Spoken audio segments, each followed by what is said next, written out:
Experiment 20, spectrometric analysis, determination of the equilibrium constant for a reaction.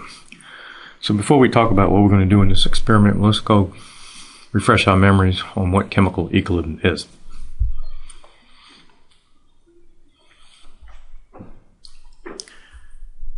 Previously, we've assumed that chemical reactions result in the complete conversion of reactants to products. In Gen Chem 1, you did reactions and basically you assumed that all A and B was consumed up when we formed C's and D's. Then you might have had a limiting reagent problem where only one of the components was consumed, but the reaction still stopped because you didn't have any of that component. So the reaction came to a halt. Many chemical reactions do not completely convert reactants to products. They stop somewhere in between no reaction and complete reaction. So what you have is some A and B left, as well as some C and D being formed. You have a little bit of everything, okay? Nothing's been totally consumed. So we have some A, some B, some C, and D. What happens in that case is we end up writing a double arrow, basically saying that we have the reaction going in both directions. I have A and B forming C and D, but I also have C and D forming A and B. And what we get is a state of called equilibrium. So I have A and B forming C and D. When I reach this point of equilibrium, I have C and D forming A and B, but it's doing so at the same rate. So basically A and B is forming C and D at some forward rate, and I have C and D forming A and B at some reverse rate, and those rates are equal. When I'm at that point of the rates being equal, I have what we refer to as an equilibrium condition. Okay? The reaction is still going on, it's just an exchange going on. Okay, as fast as A and B is being consumed, C and D is producing it again. So what you end up with is a constant concentration of the different species. Each species having whatever concentration it has, but it's becoming some constant value when I reach equilibrium. As fast as I consume it, the other reaction is producing it.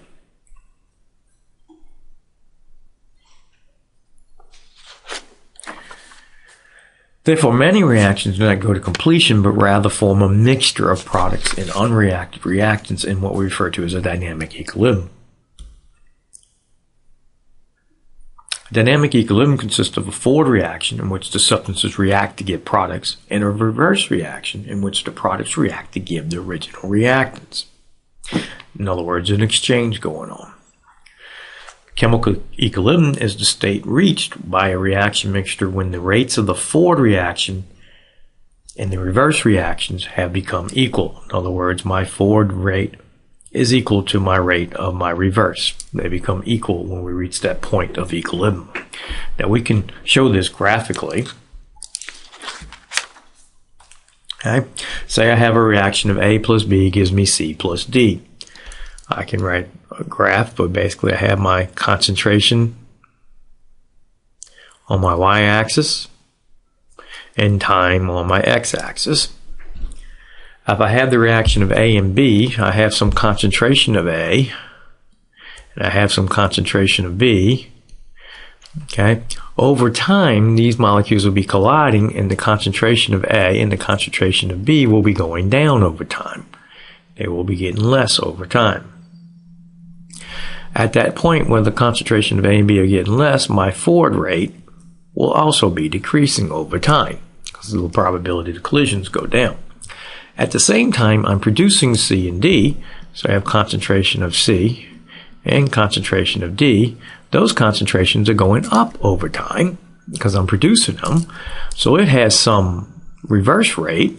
Okay, well, as the concentration of those are increasing over time, okay, eventually concentrations will level out just like they did with the A and B, and your reverse rate will be increasing over time.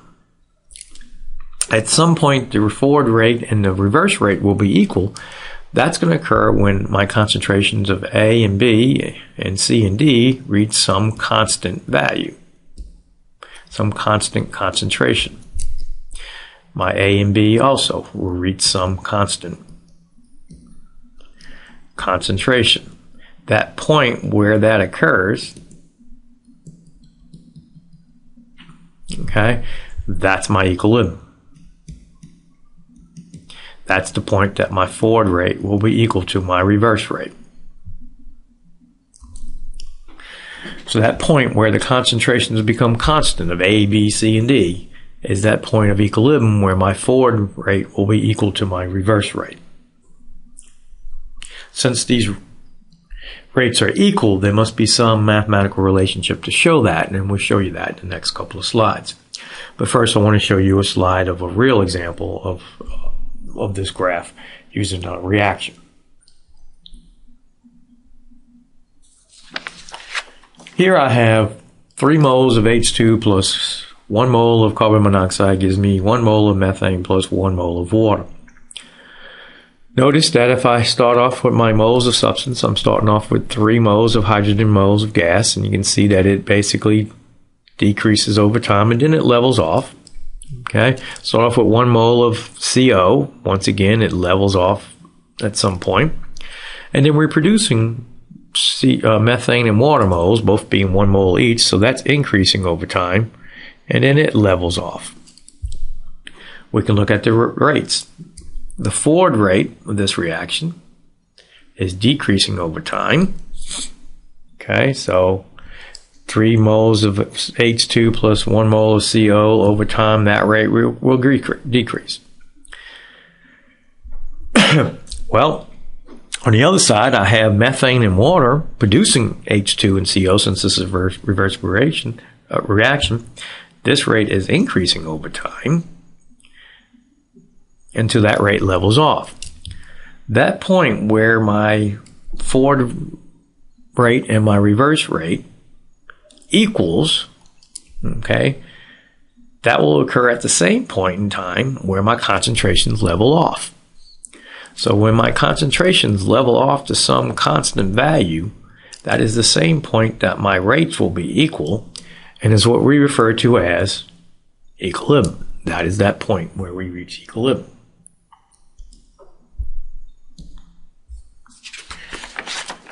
So mathematically, there must be a way to relate this. So what we're going to do is assume these reactions to be elementary reactions. So let's look at the forward reaction. So I can say if I look at A plus B gives me C plus D, I can write the rate law directly for this since it's an elementary reaction, which would be my rate forward equals to Kf times the concentration of A to the first, B to the first. I can now look at the reverse reaction. C plus D gives me A plus B. And I can write that one as my rate of my reverse equal to Kr, my constant for the reverse, C to the first, D to the first. Okay, can read those directly because we said they're elementary reactions. By definition, we said at equilibrium, the forward rate equals the reverse rate, which means then that my two expressions must be equal as well. So then I have Kf, concentration of A to the first, B to the first, equal to Kr, C to the first, D to the first. Now what I want to do is get my constants together on one side and concentrations on one side. So I'll bring down my Kr and take my AB and bring it over to the other side, which rearranging gives me Kf over Kr equals concentration of C, concentration of D over concentration of A, concentration of B. Since I got a constant over a constant, I'll just call it a new constant, which we refer to as a capital K. This ratio is important in the sense that it gives me the ratio of my products to my reactants to some constant K. As long as I'm at equilibrium, that ratio of products to reactants will always equal that K. Okay.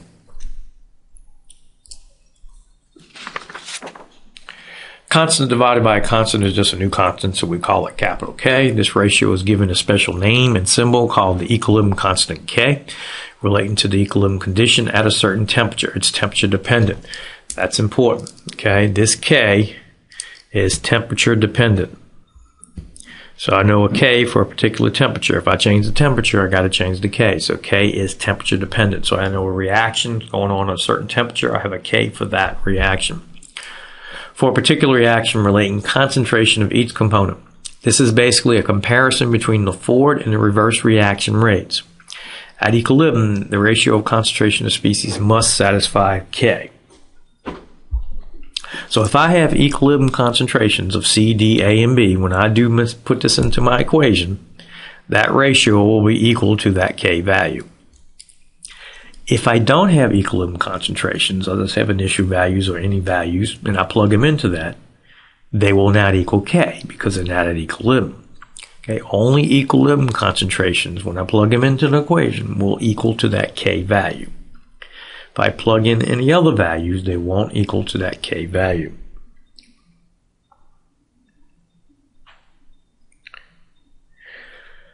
Now, I can start reactions with reactants or just products or a combination of things, and eventually they reach equilibrium. Now, the concentrations of your C, your D, your A, and the B may vary from experiment to experiment. But when I'm at equilibrium, that ratio will equal K. So if I start off with just reactants, I'll come up with some concentration of CdAb at equilibrium, ratio will be 7K. If I start off with just products, eventually I come up with different concentrations of CdAb, but that ratio will still be equal to that K value if we're at equilibrium.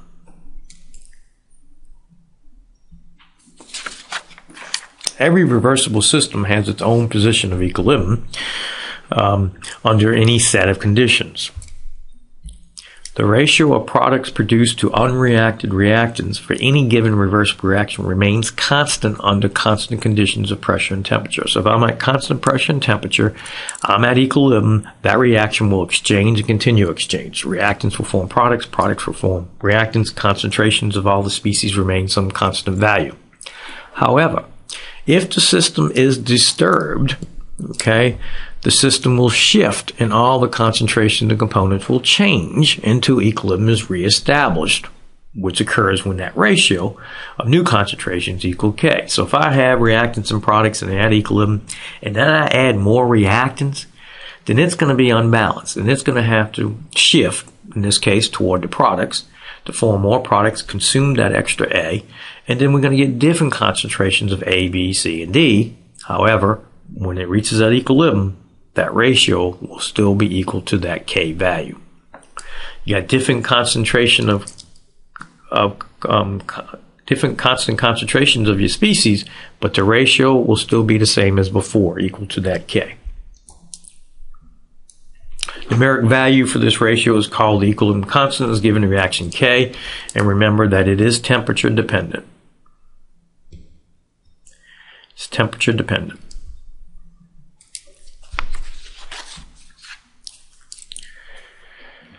Okay, well, how do you write the equilibrium expression easily without having to do rate of your forward equal to your rate of your reverse and try to figure it out each time? Well, by this factor that we're going to talk about right now. The equilibrium constant expression for reaction is obtained by multiplying the equilibrium concentrations or partial pressures of your products, dividing by the equilibrium concentrations or partial pressures of your reactants, and raising each component to the concentration to a power equal to the coefficient in the balanced chemical equation. So here's a generic equation. A, B, C, and D small letters are your coefficients. A, B, C, D capital letters are your species. So basically it's your products over your reactants, each raised to their coefficient. So you have your concentration of C to the little small c, which is the coefficient of C, time, concentration of D to the small d, which is your coefficient of D, divided by your concentration of A to the small a, time concentration of B to the small b. So in essence, we have products over reactants. Multiplied to their power, which is their coefficient. The brackets here indicate that you put molarity in here.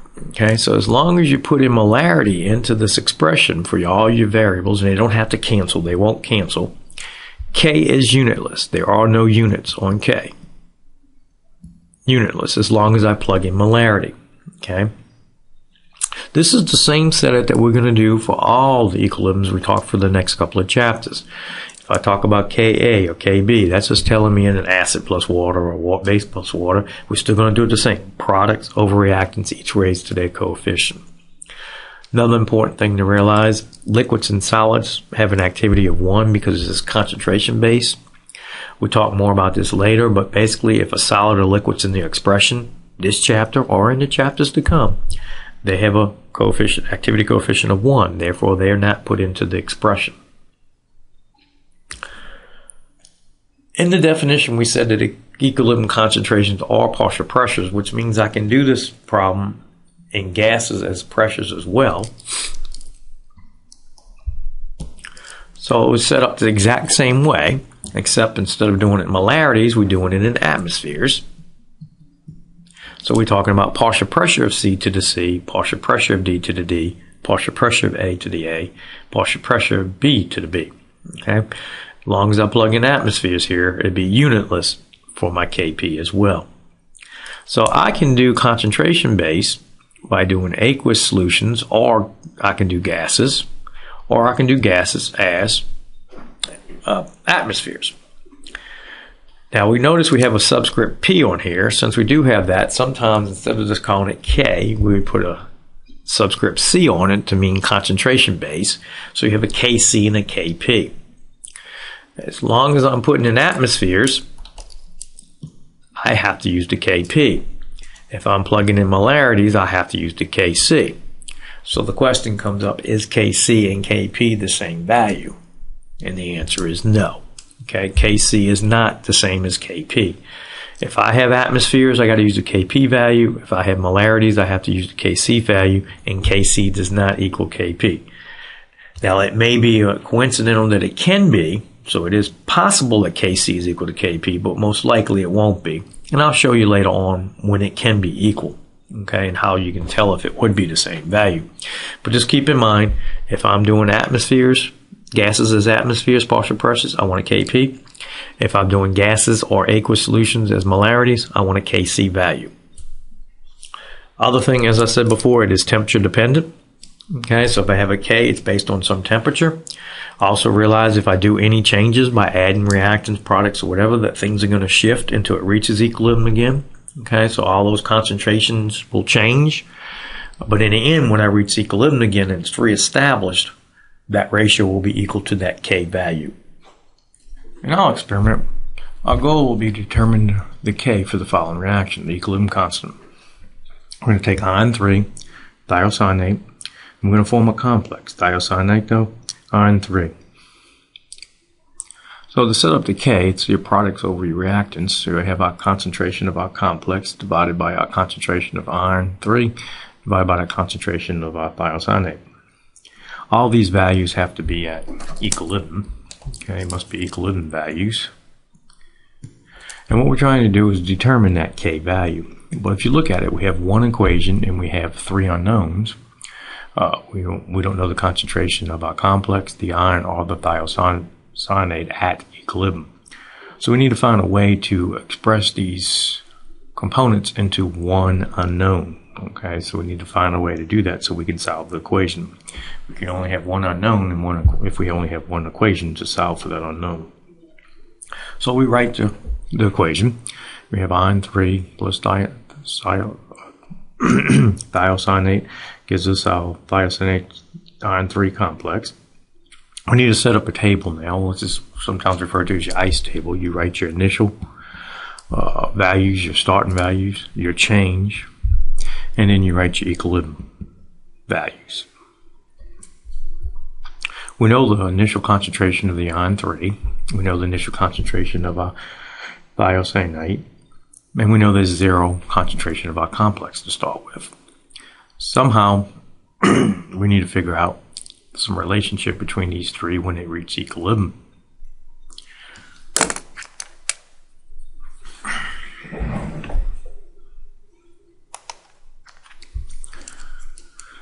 Since there's no products, we know that this reaction has to be going to the right, which means if it's going to the right,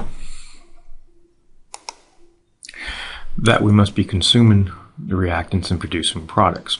Therefore, we know that we're going to have a minus in change on our reactant side and a plus change on our product side.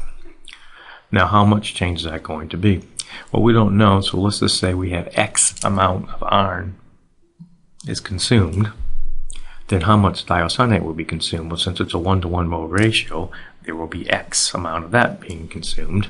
And how much product will be formed? Well, since it's 1-to-1 to 1 mole ratios, then X of our complex will be formed. So you add these up, and that gives you my concentrations of equilibrium. It would be my concentration of iron 3 minus X, my concentration of my thiocyanate minus X, and then I have X amount of complex. These values are my equilibrium values, and they're all related through K. So if I plug these expressions back into my K, okay, as those values, you can see now I have one equation and one unknown, that unknown being X in every case. So I'll plug those in, solve for X, and then from there I can get my K. If I can determine X experimentally somehow, find that value, plug it into my equation, then I can solve for K, which is our goal of our experiment today.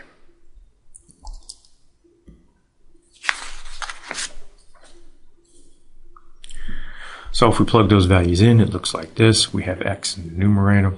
We have our concentration of our iron 3 minus X and our concentration of thiocyanate minus X.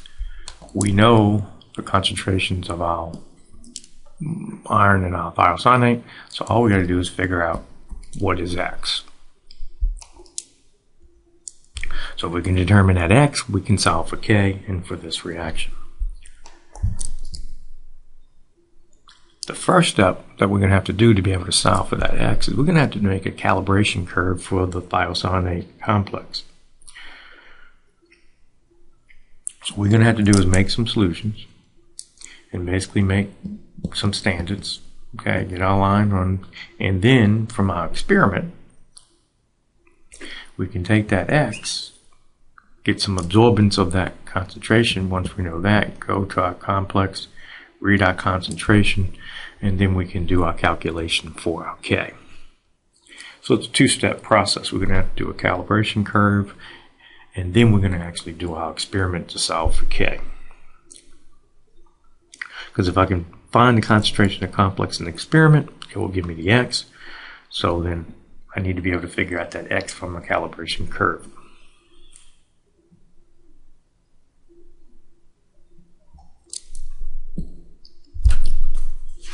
So let's talk about the calibration curve first. We're basically going to force the concentration of the complex to equal the initial concentration of the thiocyanate by using a 1 to 1000 ratio of thiocyanate to iron 3. We're going to shift this equilibrium so far that we can basically say that that thiocyanate concentration will equal the complex. That thiocyanate is my limiting component.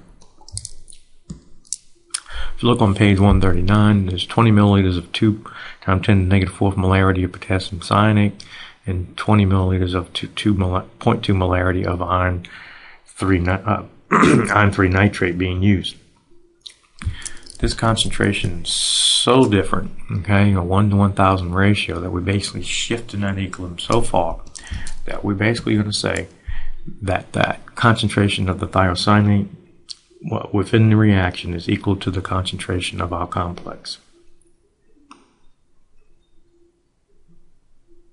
Now, it's not the concentration that's added to the solution, it's the amount that's diluted once you mix the solutions. You got to account for the dilution factor as well. Now, other thing to realize, this is only for the calibration, okay, only for the calibration, not the actual K experiment. The actual K experiment, we're going to be measuring those values for that complex. Okay, we're assuming in the calibration step because we got this thing so far a ratio of such a large ratio of difference between the two components that we're assuming that the concentrations are equal.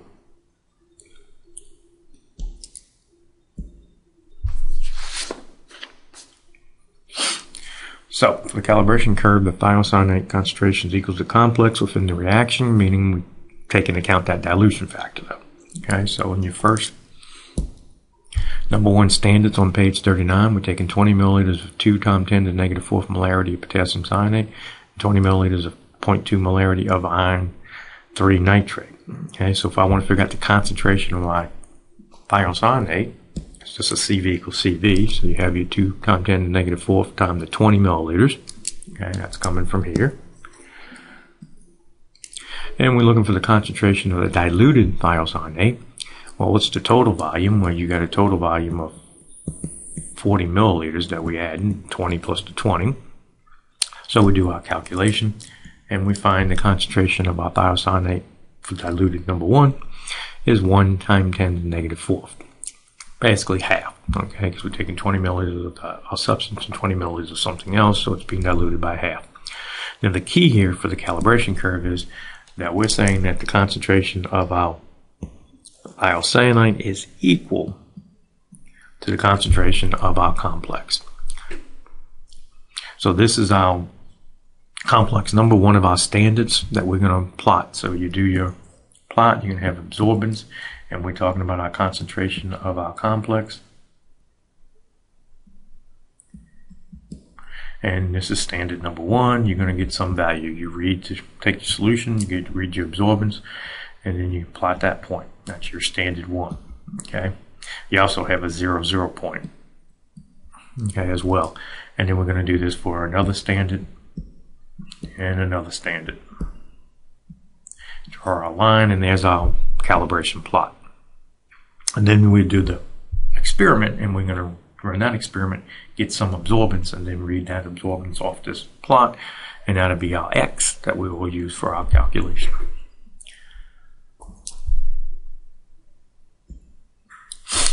So here's your data sheet that you should be putting into your lab notebook. Okay, we basically got 20 milliliters of our 2 times 10 to the negative 4th plus our 20 milliliters of 0.2.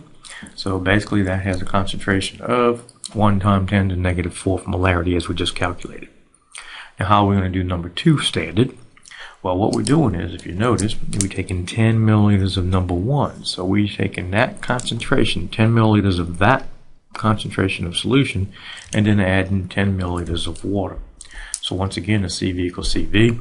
So you got your 1 times 10 to the negative 4th molarity times 10 equal to the concentration of number 2 solution, and it's 20 milliliters, the 10 plus the 20, which then tells us it's 5 times 10 to the negative 5th molarity. But once again, we're talking about the calibration plot. So we're saying that's equal to our concentration of our complex for the second solution. So that gives us our second value. The third one will be done the exact same way, except we're taking 10 milliliters of number 2 solution, okay, and adding 10 milliliters. So once again, it's going to be half. So what you're going to get, okay, a value of 2.50 times 10 to the negative 5th. Now, notice that we have different powers of 10 here. Well, when you're doing your plot, you want to make sure you're using the same power of 10. So a tip for plotting will to make the 3 concentrations the same power of 10 and label that axis times 10 to the negative 5th. So what we're saying here is, when you do your axis, you can say your concentration, okay, times 10 to the negative 5th, okay, is your axis here. So you basically come in here and you can have your numbers 1, 2, 3, and not have the times 10 to the negative 5th along the whole thing. So your whole axis is times 10 to the negative 5th. You just got to remember to add that 10 to the negative 5th when you read off that plot. So instead of doing 1 times 10 to the negative 4th, I would suggest changing that to 10 to the negative 5th as well. So your concentration for that one is somewhere down here.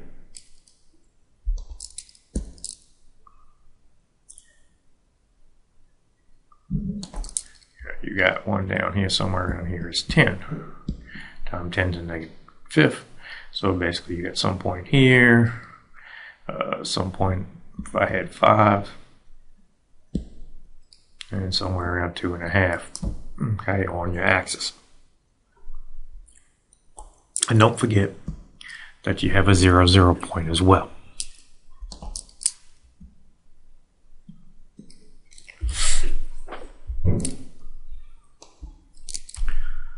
So that's your calibration plot. So basically you make those solutions, take them to the Spec 20, get your absorbances, and then make your plot. And then you finish with these solutions. Okay, and that's finished with these solutions. You're going to make different solutions for the actual experiment, part of this component of this lab.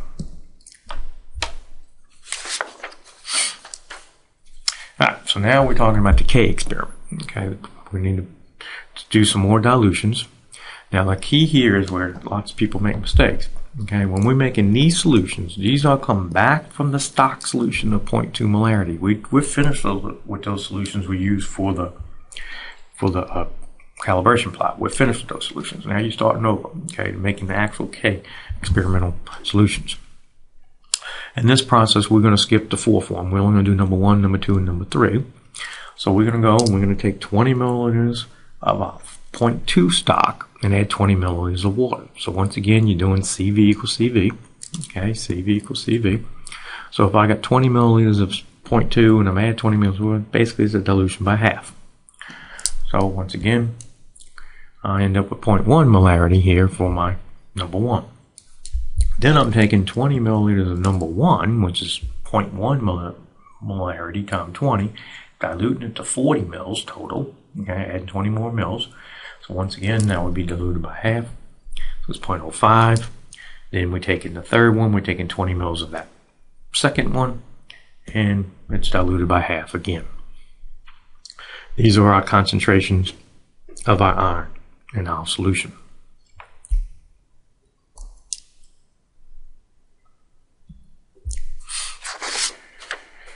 Okay, page 140, our thiocyanate. For this one, we're taking 5 mils of our thiocyanate, and we also adding 5 mils of one of the iron solutions. So what happens is we're basically diluting it by half.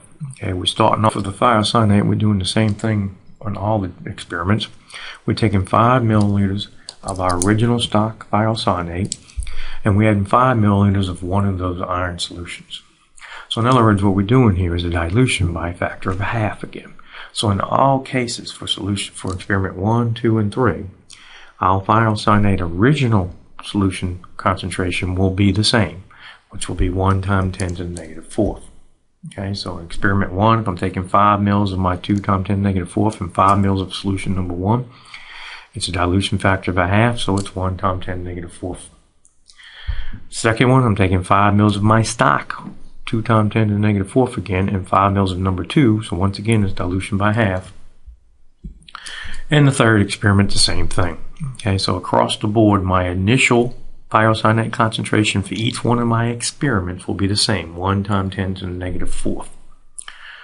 The iron, okay, we're going from different iron components, so we got to remember what those concentrations were. Taking 5 mils of my iron 3 number 1 solution, which is 1.1 molarity. I'm taking 5 mils of my thiocyanate, the original thiocyanate, at 2 times negative 4. So basically, I'm cutting this by half. Okay, CV equals CV. I got 5 out of 10, so it's going to be cut in half. So the concentration of my iron original of my first experiment will be 0.05 molarity. The second experiment, we're taking 5 mils of our number 2 solution, which is 0.05 molarity, adding 5 mils of my thiocyanate. So in this case, it's going to be cut in half again. So in this case, it's going to be 0.0250. And then the third one, the same thing. I'll start off with 0.0250, and I'm going to cut it in half. It'll be 0.0125.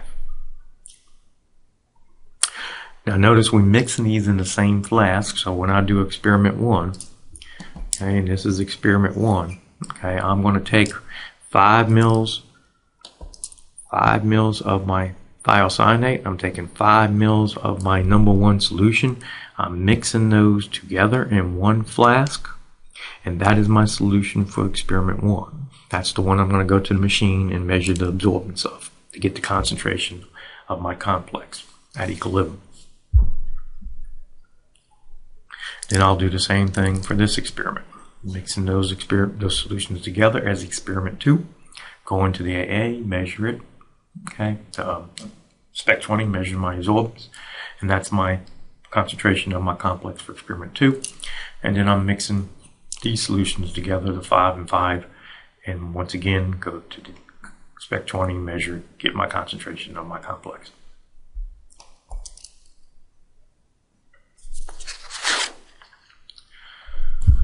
Okay, we're going to obtain to do this experiment, number 1, we're going to obtain the calibration curve from our first 3 experiment solutions. That's what we did on top of page 139.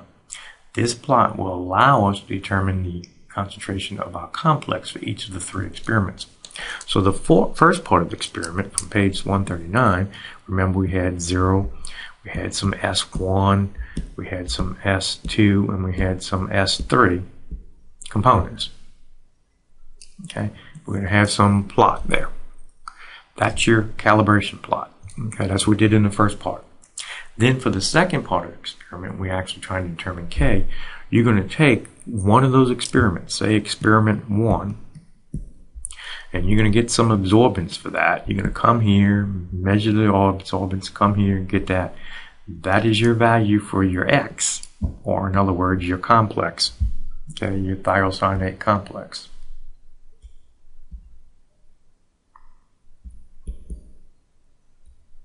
At equilibrium. Okay, then you're going to do experiment 2. Mix the solutions, get some absorbance, come here, read it, come across, read it, and that's your X for number 2 experiment, and then number 3, etc. Okay, and then you get each one of those X's, you will calculate a K and average those K's to get the average K for this reaction.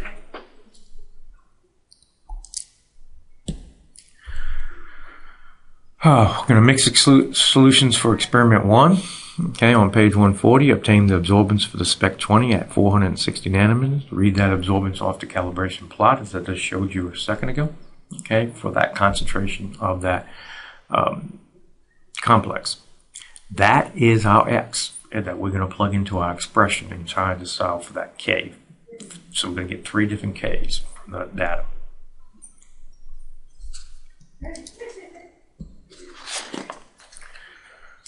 So the bottom of page 140 is a table which you're basically collecting your data.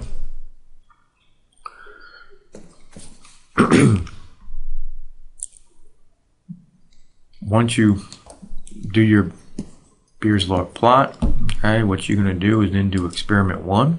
Okay, here's your experiment 1 stuff. Okay, you will go to your Spec 20 and you will read your Spec 20 absorbance, which will give you some value, okay, from the Spec 20. You take that Spec 20 absorbance, go to your plot, your absorbance, read your absorbance, hit the line, come down. Okay, that right there will be your concentration. Okay, that's your concentration or your X for this experiment, your complex concentration. Now we need to figure out, that concentration initial minus X. Remember that? So remember that the concentration at equilibrium for my iron 3 is going to be equal to my concentration of my original minus X. So we'll do that next for this one. So it'll be my original minus my my complex equilibrium, which would be in this case for experiment 1. 0.05 is my initial concentration of my iron. Remember we saw that on the previous slide, minus whatever I got from the graph. Then my thiocyanate will be that minus my X, which is the initial we calculated was 1 times 10 to the negative 4th, minus whatever's on the graph. And then I'll plug these 3 values back into my K expression. Okay, so plug those values into my K expression. Got turning in my numerators coming from that graph, and my iron's coming from my iron minus my graph number, and my thiocyanate minus my graph number. Plug that in, it gives me a K. That's my experimental K for number 1 experiment. Then we did this again for experimental 2. You do your data, you get your Spec 20 graph, plug it in. This time it's going to be 0.025 minus whatever you get from the graph, and it's going to be the same 1 times 10 to the minus 4th minus whatever I get from graph 2, and then you plug that in to your equation. And then the same thing for experiment 3. So you're going to get 3 different Ks. Hopefully, theoretically, the same K value. Okay, but there's going to be some error in that analysis, but theoretically it should be the same K for the 3 different experiments.